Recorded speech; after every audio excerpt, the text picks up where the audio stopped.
Naintindihan mo na ba ang salitang kapag mahal mo, pakawalan mo? Sa una, naguguluhan ako. Kasi syempre, mahal mo nga. Bakit mo naman pakakawalan? Until na-realize ko na totoo pala ang ganito. Na kailangan mo nang hayaan ng taong gusto nang umalis. Kailangan mo nang pakawalan ang taong minahal mo ng totoo. At gusto mong maging masaya siya. Kahit hindi na ikaw ang dahilan sa ngiti niya. At yan ang pinakamasakit. Sa pagbitaw mo sa kanya. Sa relasyon, hindi lahat ng bumitaw ay hindi na mahal.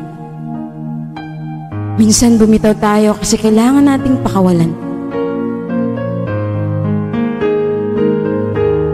Yung ikaw na lang ang lumalaban.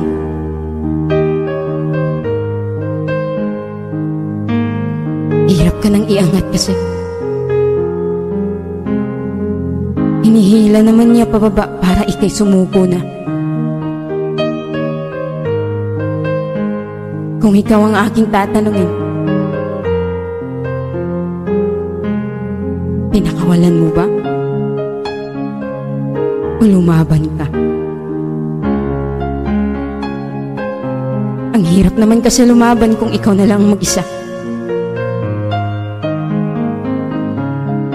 Minsan, ang tao ay nag-iiba.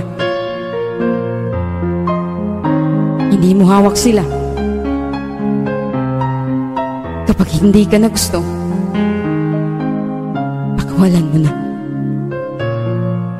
Kahit masakit, kahit alam mong ikaw ang masasaktan, at siya ay sasaya pag bitaw mo sa kanya.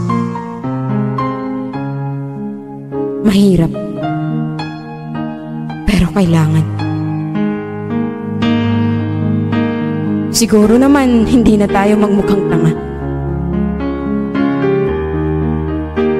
Kung pagkakawalan natin ng isang tao, kahit mahal mo pa.